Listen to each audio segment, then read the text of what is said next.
Hello, hello, hello, hello. We're live. Hello, hello. How are you people? Second. Yeah, nice. Okay, we're today in the master class number 3 with the standard backing. Today we're touching on this pretty interesting topic. The topic is called play on the cash bubble, money bubble. Okay, 1 second. Yeah. Okay, so today we're going to practice, and well, not too much practice. We're going to see the theory of how to play on the bubble. Also, first of all, eh, we are running the volume challenge, so it's really important that you to join to the volume challenge. The prices are pretty good. There are tickets with CNC coaching. There are 3 lessons with me. Bonus with CNC coaching, which is pretty good. Poker study site. And yeah, the good thing of playing on this site, Champion Poker, is that is you can find like small fields tournaments which can make your variance lower. They are going to be weaker players, so there are pretty good stuff like playing more. Also, playing on the other sides, and as a coach, I always recommend to my students not only it's really important to play well, but it's super important to choose good tournaments, to choose good sites, and to focus the study on what are we playing. If we're playing like a lot of bounties, we should study a lot of bounties. If we're playing a lot of vanilla tournaments, we should study a lot of vanilla tournaments. So basically, that's the way also to study and to choose tournaments. So if we're studying like this, we want to choose X, Y, J tournaments, and we're trying to find the best tournaments based on where we are and how many sites we can play. Because a lot of the edge today is not only strategy, but is also in knowing how to pick good tournaments, how to pick good sites, and not only just to play on one side, but try different sites, try different tournaments. And the good thing, as I stated before, is you're going to find weaker opponents. Yeah, it's always good. So today we're going to talk about the money bubble, the cash bubble, as the title of the session is. um this is a pretty interesting topic.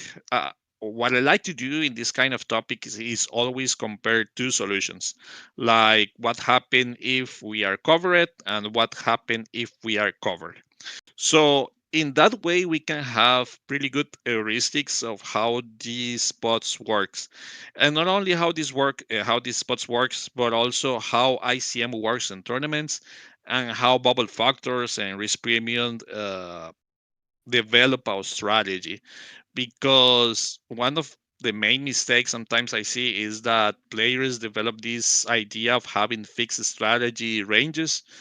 For example, we're here studying two the ranges from the small blind, same stack size. So we're going to check this. So in tournaments, it's pretty important that being able to be pretty elastic with the ranges, knowing when we can go pretty wide, knowing when we have to be pretty narrow.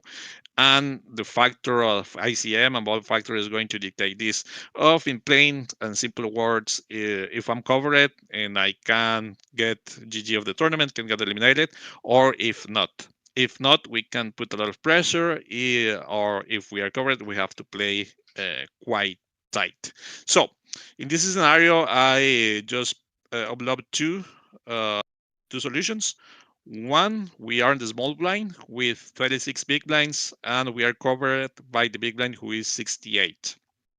And in the other one, we are on the small blind and we have 55, 51, uh, and the big blind has 33. Mostly the same stack, is 3 blinds more, so around 35 big blind strategy. So in one hand, we can see that when we are covered, we don't like to raise. We just play 100% of limp. Aces, king, queens, whatever. We fold these hands. We're playing around 65% of the hands. So we're folding 35. Not a chunk of hands, but quite some hands. And yeah, Yeah, 38.8, exactly a number. So yeah, we're starting with a pretty passive strategy. When we know we're starting to a pretty passive strategy, we want to think of value thresholds and wall of thresholds, because in this scenario we are going to face a high frequency raise from the big line or ice from the big line. So we want to know what are our worst value that can 4-bet and go all in, and what are the main bluffs, or what are the, how to say it, the properties of the main bluff. Do we use blockers? Do we use a high, king high, to start bluffing? Because we are going to be in this scenario a lot of the time versus the race.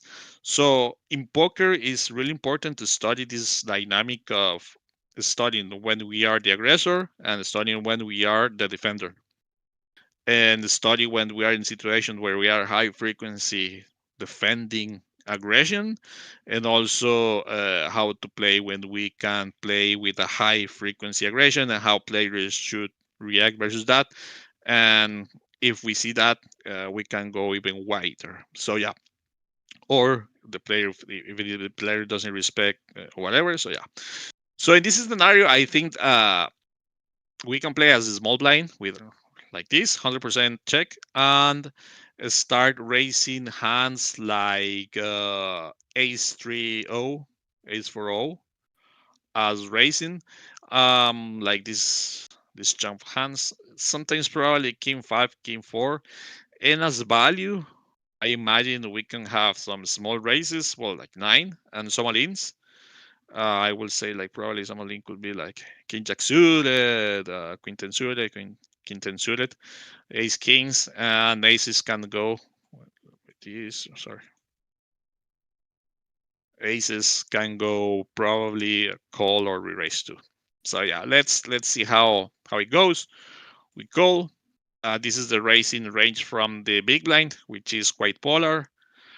Strong hands, equity-driven hands, and a lot of weak hands. So yeah, he did it to 3.5. Sorry. And this is our main bluffs. So we don't have any. Mostly we don't have all-ins. I thought that with the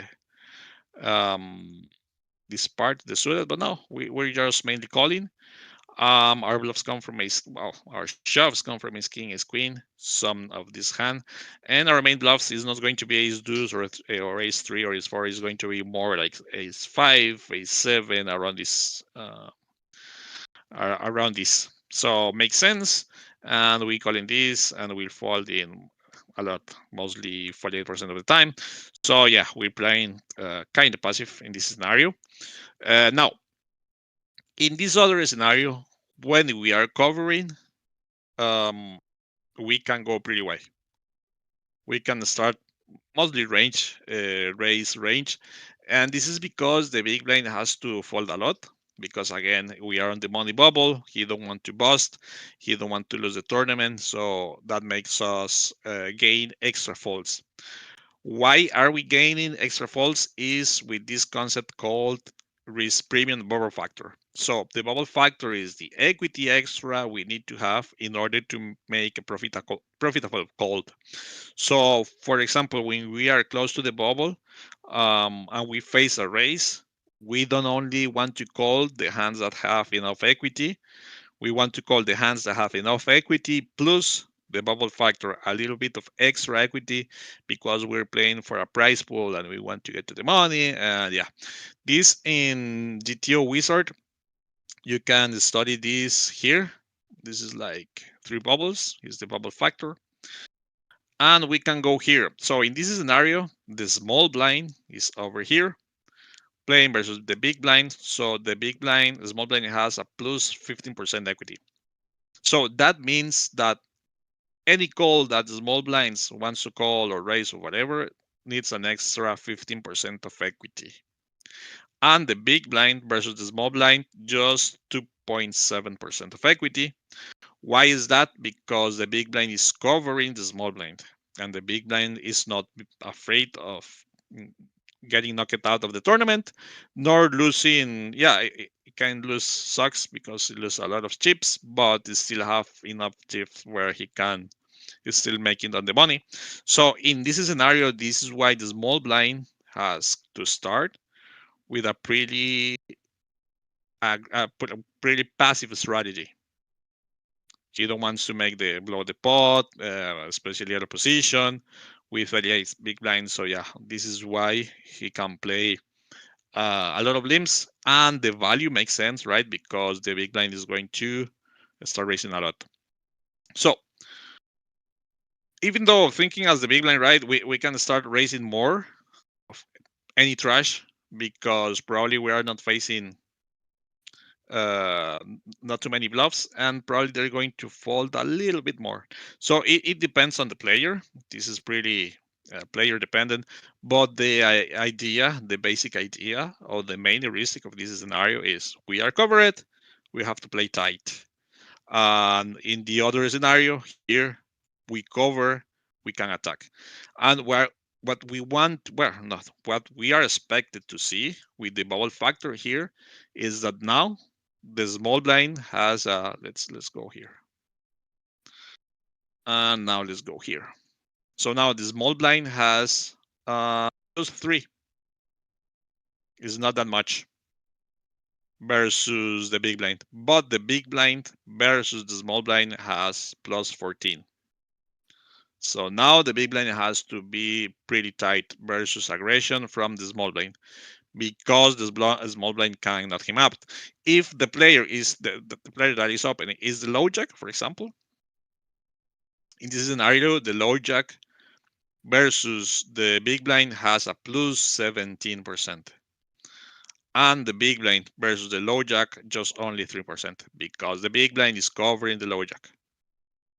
So this is the how is affecting how much the risk premium is being considered here. Also, the risk premium of the bubble factor is based on how many starting stack the player have. So it's not only on the bubble. So let's make this example. Imagine that you are in a table and you have aces. Uh, it tends to everybody goes all in, and you guys call and hold and win the hand, and now you have plus 7 starting stacks, and another table happens the same and the first hand of the tournament, and now you get moved to another table where the other player that have also 7 starting stacks is playing. So now both of you have like a high risk premium versus each other, even though it's the second hand of the tournament. So this risk premium factor is not only on ICM models, but it's also in the first hand of the tournament and whatever. So the idea is that when we have a lot of chips and we have a lot of starting stacks, we don't want to make the pot bigger versus a lot of other player that have a lot of starting stacks because of the value of the stack. So we tend to go a little bit more to the tighter side rather than the aggressive side. So yeah, this is why this scenario, the big blind discovered high risk premium. So he has to play pretty tight.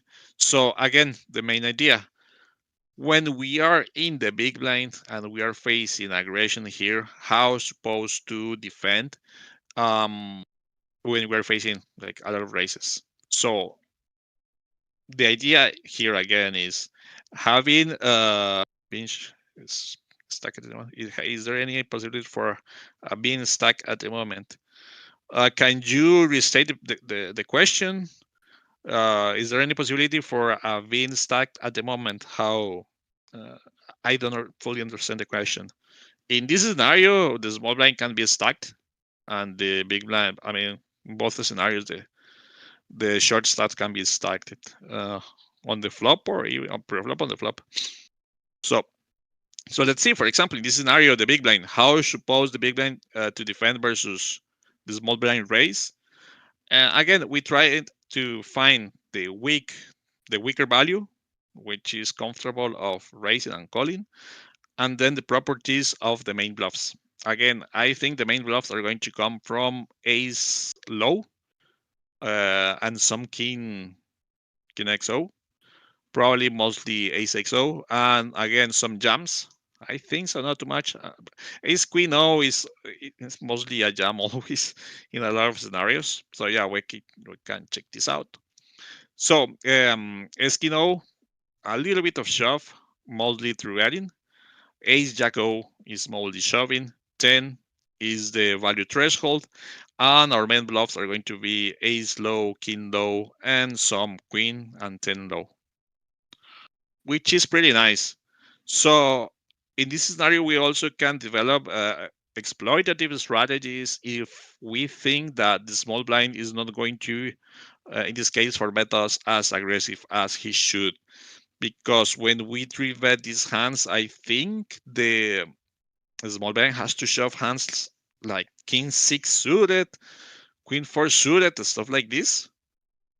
So we three bet uh, king ten suited, all the pairs, and he's not shoving. He's mixing some small races with king five, king four o, not showing those hands.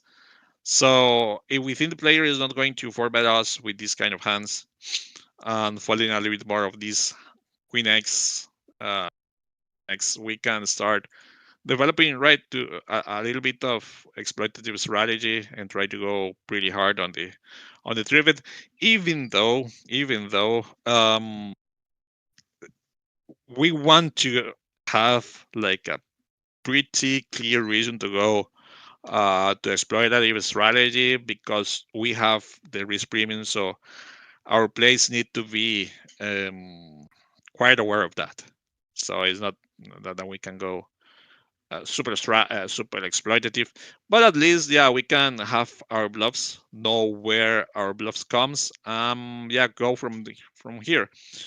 This is uh, I think mostly everyone is under bluffing this spot and probably undervalue. Probably a lot of people are not valuing as wide as tens plus, and probably they're not bluffing this 9x suited low or this 8x suited as the frequency they supposed, and probably they're folding a little bit more of these suited hands just to get on the money.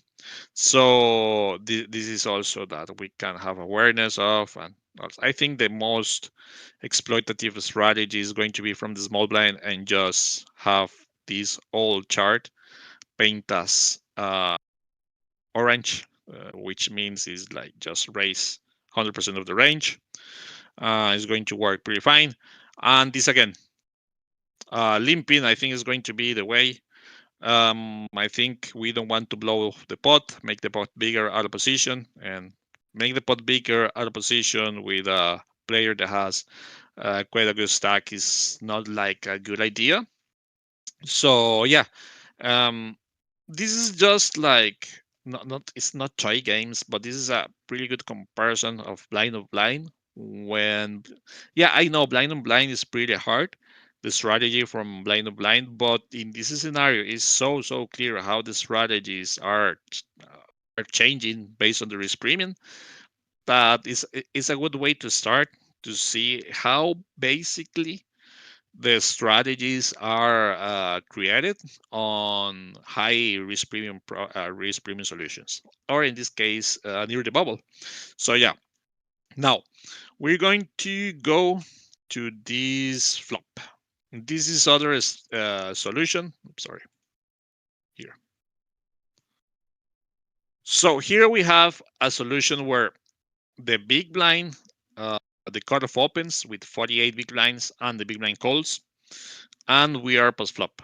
And in this scenario, uh, the big blind is dunking zero, and the cutoff in a flop jack 7-4 is over betting almost 200%, 145%, which is quite weird to see on the current fields. And not only that, that is dunking. I mean, it is over betting big in a high frequency. The main idea of the cutoff with the dunking here is going to mix. high value hands and attacking the hands that the big blind can't fold, and is going to mix those hands with hands that have backdoor equity, any kind of backdoor equity, and trying to get as small as full equity. It's strange to see anyone betting in this size. So we can also do like change the size here. Well, let's not change. Let's just compare it. So now we're going to compare it with the cutoff, but now the cutoff is covered in this scenario. So the first thing we see is that here the small blind, the big blind, sorry, is dunking 0, and here the big blind is dunking almost 4%. Again, 145% of the pot is quite large. And the cutoff here is betting 17, and here the cutoff is betting 51%. So same stack size, almost same stack size, same flop, but the strategies are quite different. And this is the GTO size, the AI select. So I can take the idea and say, okay, in this scenario where the board is, I choose a board that has a lot of backdoors and whatever, is going to pick a pretty huge size. Now I'm going to try to not to right to use this size, but study with a more normal size or a size that players tend to use more. Like for example, we go like this, like 76, something like this. Here again.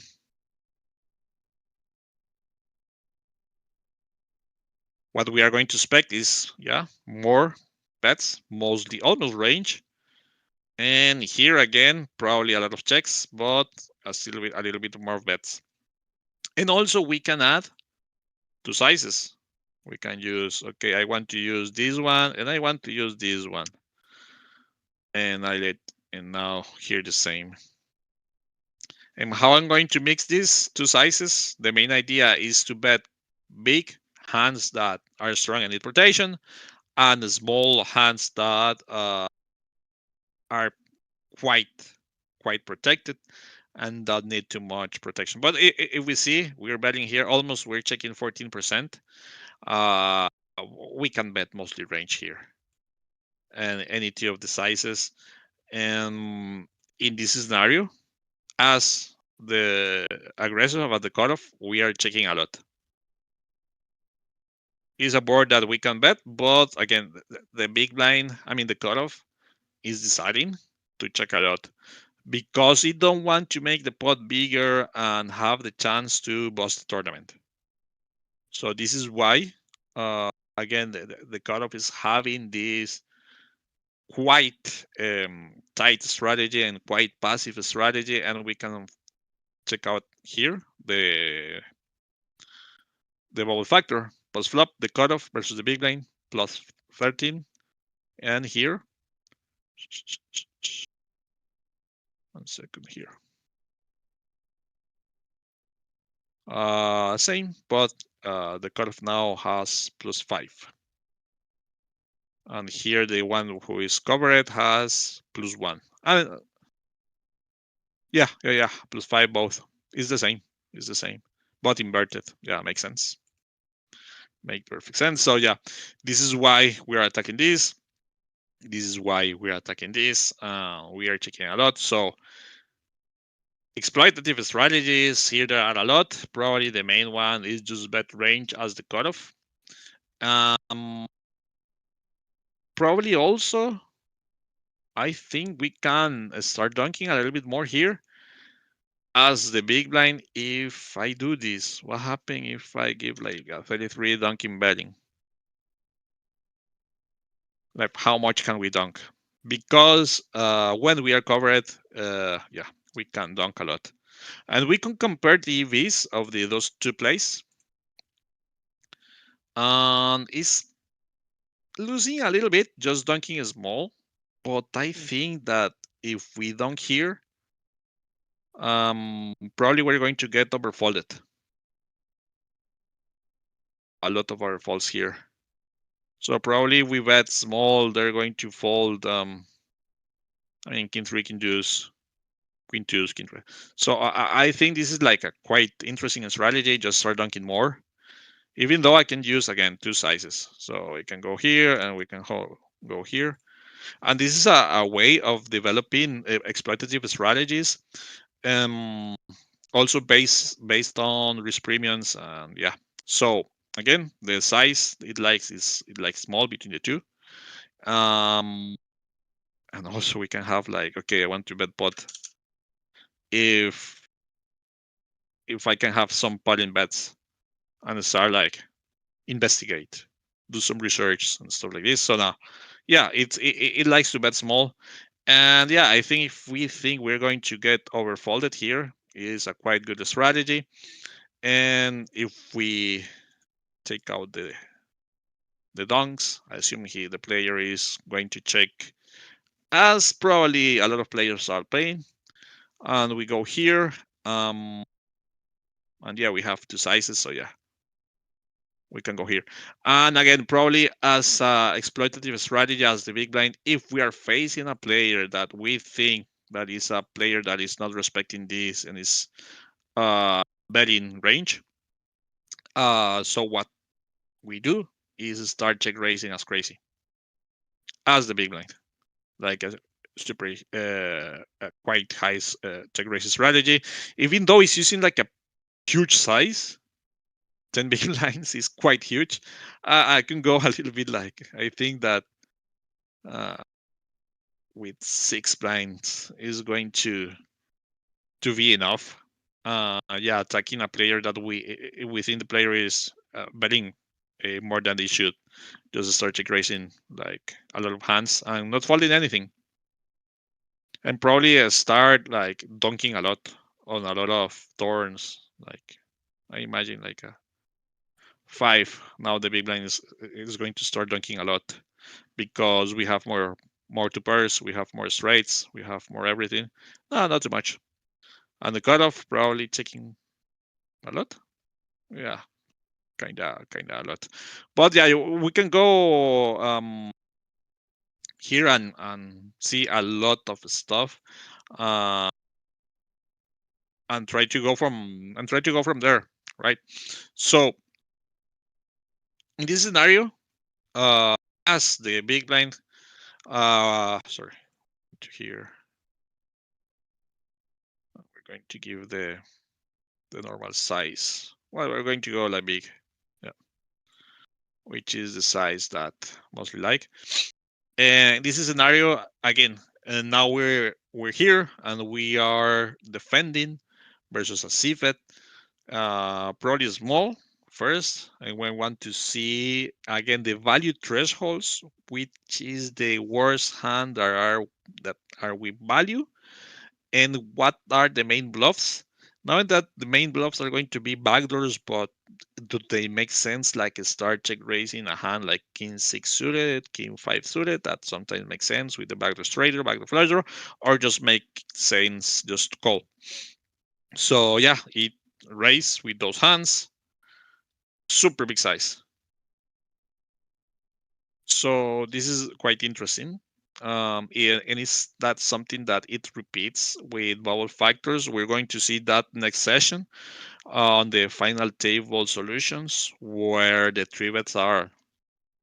When we have a high risk premium, the three bets are quite big. So in this scenario, again, the check raise is quite big. It's just building maximum pressure, and the hands that I is choosing is the worst. The best jacks, ace and king jacks. Probably ace jack as a pure raise. King jack is kind of mixing, and then the set two pairs, right? That are pretty clear. The sets, and then the bluffs are going to be backdoor straight draw and backdoor flush draw. With 1 over, is going to work fine. And yeah, this is why king 5, king 6 makes sense. Ace 5, ace 3, ace 2 also makes sense. Queen 3 do also makes sense. So yeah, I think players are not taking this in the frequency they should. And also, yeah, that makes us, we can play just like this. Take out the check. And yeah, bet range, because we are probably not facing as many rays as we should when we're playing like this. And here, I think like betting here is going to be fine. Betting big. Probably we're going to, sorry, we're not going to have the check raises on bluff, and the size is going to be like 14 is putting half of the stack, and folding some hands. For example, is going to put 14 with ace 3, ace deuce, or hands like, for example, ace 4. So it's 8 6 so it's hard. It's hard. So again, having a good big strategy, and again being aware of, in this scenario, we don't want to bet aces. Probably like kings is just not happy. Why is betting queens and not aces? This is a question that I do to my students. So I don't know. What do you think, guys? You can type on the chat if you're there. Why are we betting queens and we are not betting aces as the big blind? I mean, as the cutoff.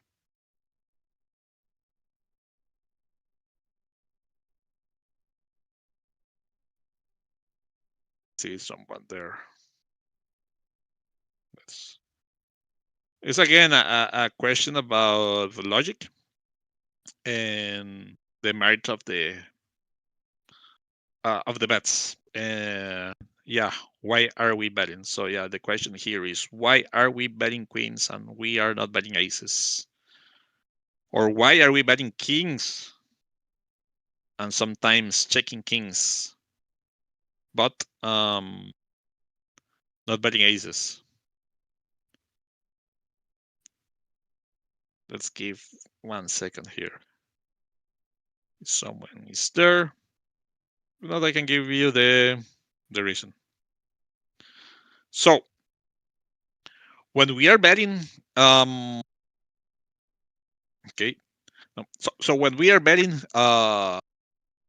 we are betting because of value. We are betting because we want to fold better hands and deny equity, or deny equity, and we want to bet because of protection. So in this scenario, aces want to check because it's quite protected. There is no offer that aces can be threatened. So this is why aces is mostly check. And queens is mostly betting because queen, needs to fold ace high and king high. So that is why queens is betting in this scenario, and this is why aces is checking in this scenario. Also, this is why we're betting king 5 suited in this scenario, because we want to fold better king x. And again, the same idea. This is why we are checking queen suited, because it's too strong to be bluffed. Same idea with, for example, like king 3, queen 3. We're betting those hands because we want to fold better hands and still have some equity. For example, queen 3 is betting because we can make it straight. Queen 9 is betting because we can make it straight. And queen jack suited, again, is protected. The queen, it doesn't make a problem, so just need to card. So this is why we are checking a lot. And in this scenario, when we are covering, we are betting because, one, we can develop more fold equity. The players need to fold more. So the equity protection, the deny equity is quite more effective. Again, the value just it's okay too with value. It's interesting again here, like aces, and aces is betting small because it's unblocking Well, it's not, it isn't blocking everything, but aces want to bet small because not the blocking factor is because of the protection factor. Kings, queens likes to bet big. Uh, jacks Jacks is so protected, is blocking everything. Well, it's blocking the jacks, so it can go small. Tens is second paired. Nines is second pair, but why is betting nines here and is not betting here? It's because that when we bet here small with nines, there are like hands that are dangerous that can start folding. For example, Queen 9 0, Queen 8 0, King 8 0, King 6, and probably players are even folding more than this. And again, if we go with big size only, uh, the good thing about nines is that it's blocking 9 8, Queen 9, King 9. So again, it's quite protected. But again, we're just betting range. We're betting so much that if we check, also, what happens when we are checking is that we are capping our range. So now if we check nines and eights is quite easy for the player. In this scenario, we are not capped because we don't only are checking nines and eights, we're checking aces, we're checking sometimes kings, we're checking a lot of jacks, we're checking some top pairs, so we are kind of protected. But again, the idea remains the same. The idea of if are covered, we're playing quite aggressive. If we not, we are playing quite tight. And we can work on several flops. We can go here like random and imagine, try to go with a strategy and see, okay, cover it. We're probably betting big. Oh no, look, small and range. And here we go the same flop. Queen, 9, 7. And again, we can start comparing the two strategies and again have a clear view of how this is working. And when we are covered, we check a lot and we bet huge. When we cover, we just bet small. And yeah, again, this is a solution that demonstrate that it's not about of knowing which size to pick in each board and memorize this and then play like this the whole tournament.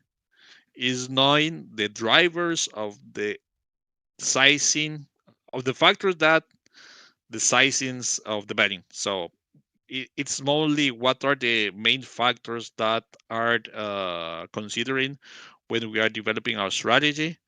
This is going to be obviously stake sizes, equity distribution, and bubble factors. It's super important. And bubble factors, we can see here that bubble factors under risk premium is driving our pre-flop strategy and is driving our post-flop strategy with the sizes and the frequencies.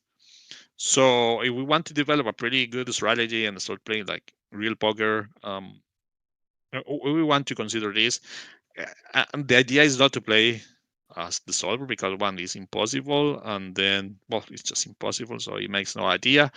Um, and also it makes no idea trying to learn fixed strategies and try to play ABC in each scenario and try to develop a ABC strategy. Again, the main idea is to know what are the factors that are affecting my strategies and how can I play with these factors.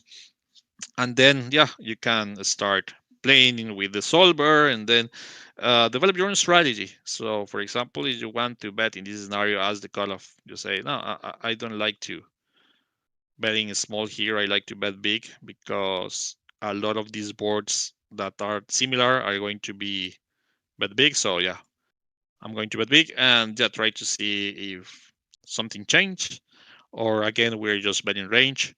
Yeah, we change a little bit, and also we can go like here and say, well, what happens if I'm betting range?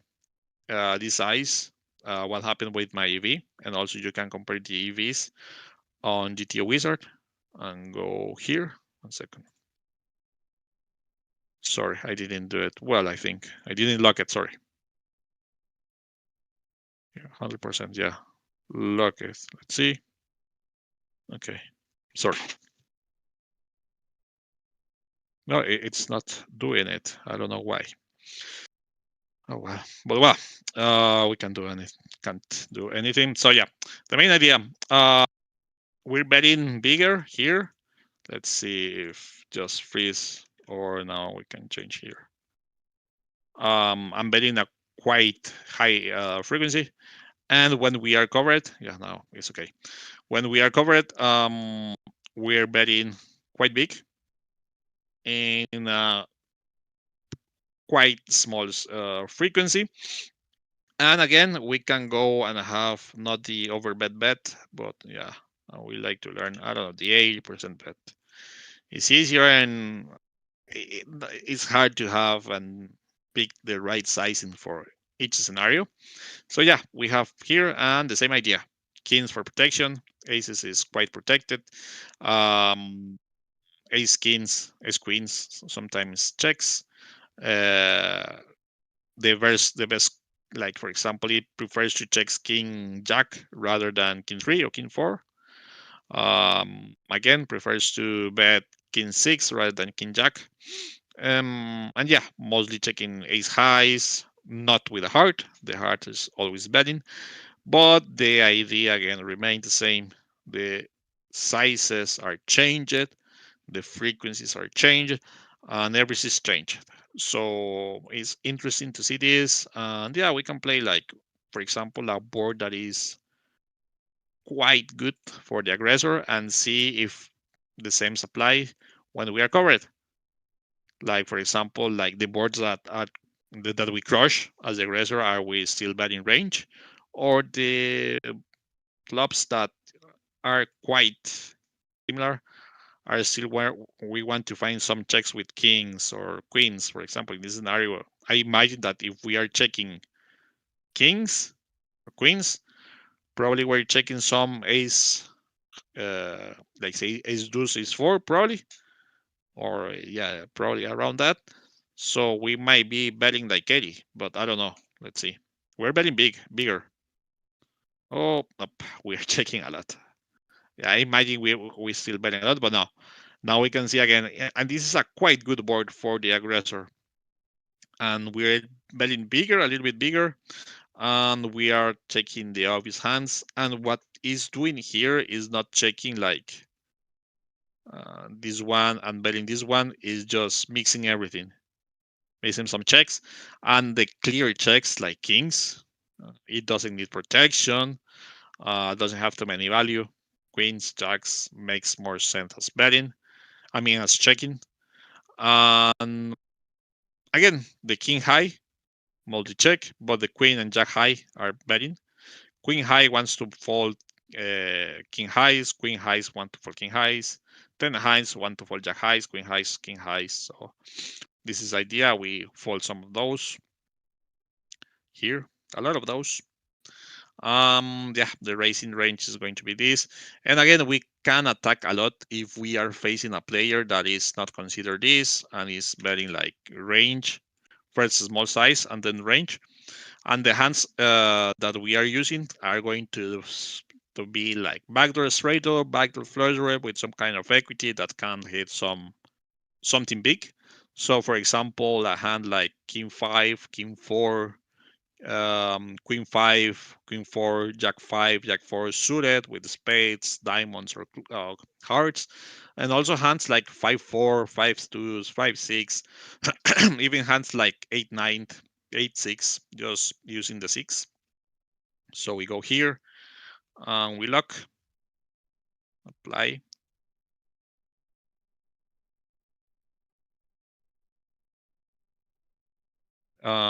It's weird. It's not.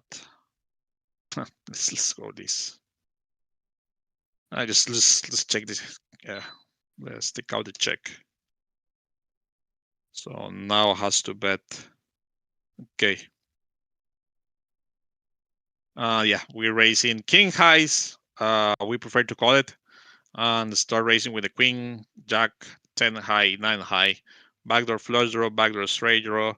For example, 9 6 of clubs. I think you don't see this because of the camera, but 9 6 of club is calling sometimes, but mostly folding.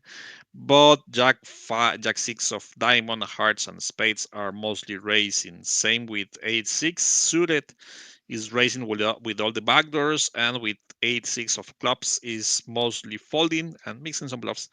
But again, the same idea. We can go super hard on the exploits, and probably this is a hotspot for check raising because I think they have to defend. If I think, I mean, if they have to defend a hand like 10 9 of hearts, uh, or even king 9 of hearts, I think we can go pretty hard on this exploit and just raising a lot. So he needs to defend jack 9, 10 9, 10 8, jack 10. They need to defend king 5, king 4 with backdoors. So in this scenario, I think we can go full exploitative. I'm not raising like 19, but raising like 30 through 33. Probably they're going to be massively overfolding, and this is a quite hot spot to check raise and get overfolds because one player are over c-betting this spot as range because it's ace high and is massively under defending versus the check raise. So yeah, we can attack this. And in this scenario when we are covering, it's not necessary. It's not necessary. We can bet range, right? And probably they're not going to find these big bluffs with this huge size. And again, it's the same properties: backdoor straight draw, backdoor flush draw, and that falls king high, queen high, jack high. So mainly choosing these hands. Again, we can go a little bit smaller. And again, try to find a hotspot here as again the defender.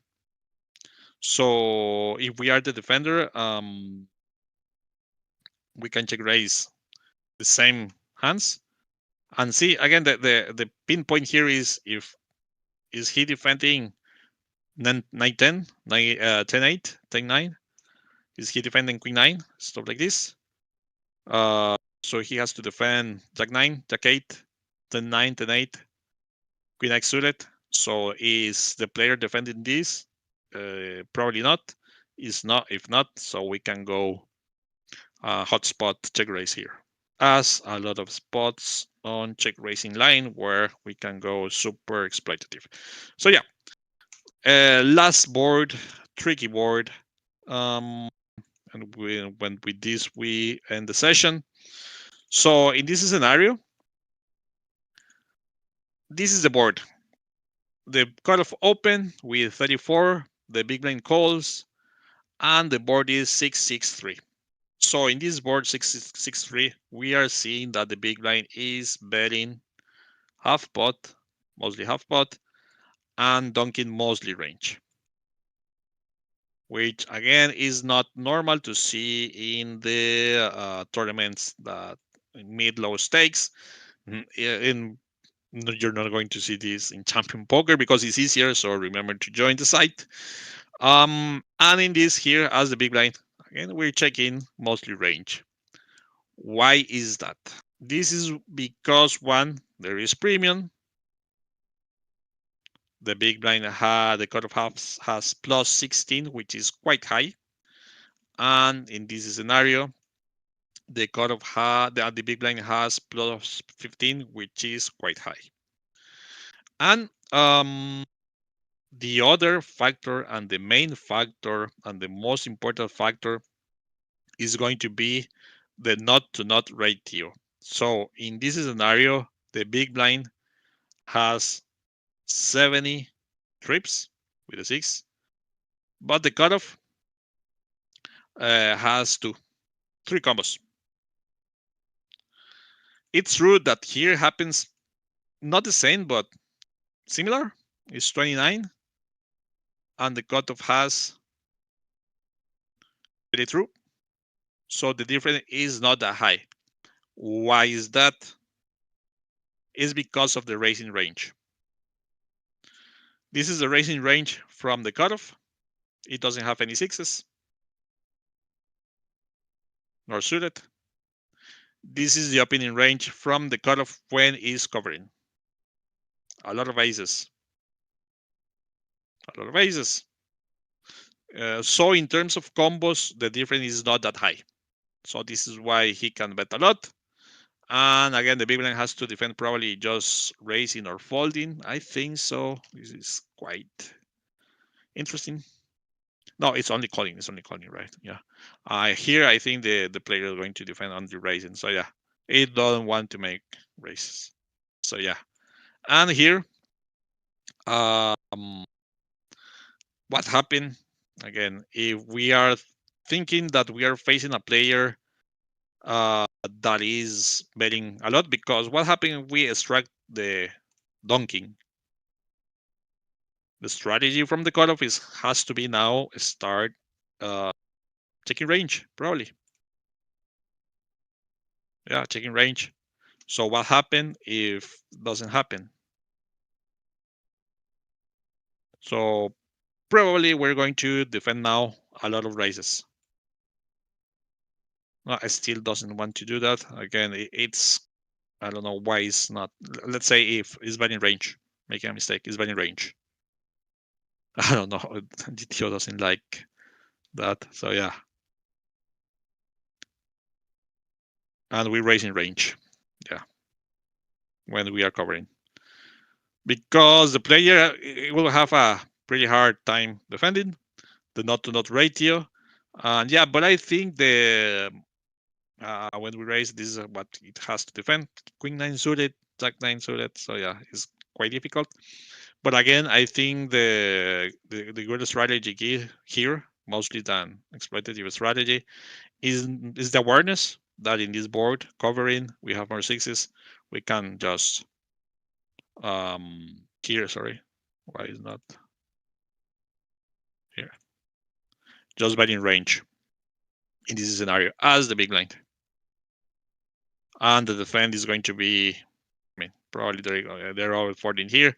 So yeah, but the main idea is this: we are covered. We try to play slow but control. Choose the situation very carefully. If we are bluffing, the raises are going to be massive. And if we are covering, we can bet a lot, we can raise a lot, we can exploit a lot with betting and raising. And we can also, like, for example, in the A7-3, when we expect that bet here, that player are going to bet a lot. And rather than, I mean, sorry, here, this one, we can go pretty wide with raising, wider than this, because the player is making a mistake. And yeah, so having this knowledge make us think on the game a little bit in a more logical terms, and also make us yeah, harder to bust in these situations, harder to bust in general, because when we are covered, it's hard to get busted when we are constantly checking and trying to develop our equity and whatever. So yeah, guys, hope you like this session. Again, remember um, to join the challenge, to join poker, to play there.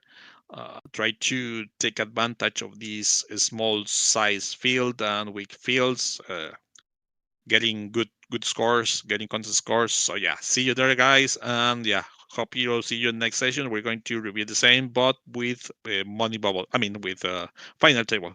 So yeah, thank you very much.